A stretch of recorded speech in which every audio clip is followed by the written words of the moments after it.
What's up, guys? We just saw the announcement of 24.2. It is a 20-minute AMRAP of 300-meter row, 10 deadlifts, and 50 double unders. So here's our 5 key takeaways, key tips coming into this workout, okay?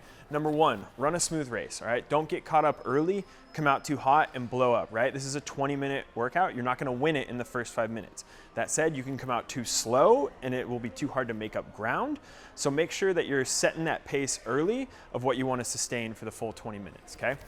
Tip number 2, you can do the exact math on how long these things should take you, right? You can say, okay, my 300-meter row is gonna take me exactly 65 seconds at this pace. 10 deadlifts takes me exactly this long, and then 50 double unders is usually anywhere from 28 to 32 seconds, give or take, if you're not tripping, right?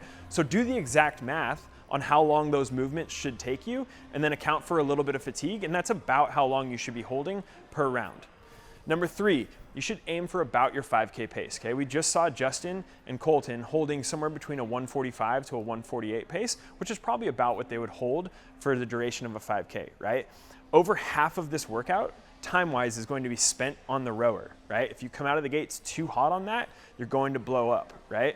So we're gonna be aiming for around what we would hold for a 5K, okay? 4th point, transitions matter.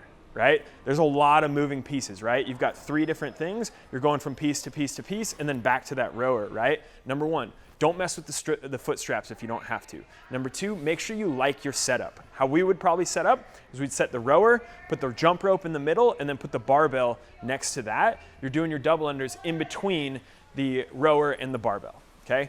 Final tip, make sure you're setting checkpoints, right? If you're aiming for 10 plus rounds, we saw that the guys were getting, anywhere from 145 to 155, maybe like a 2-minute round here and there, right? But that's about the pace they were holding to be on the rower in that 11th round, right? So set a checkpoint for yourself. If you're aiming for 9 rounds, how fast do your rounds have to be in order to get that? If you're aiming for 10, you obviously have to be 2 minutes or less per round. If you're aiming for more than that, then you have to account for that as well, right? So set checkpoints, put a little whiteboard next to you while you're going, and make sure that you're staying on pace with those checkpoints so that, again, you don't get caught up in that rat race of the first couple rounds, all right? Have some fun, get after it, guys.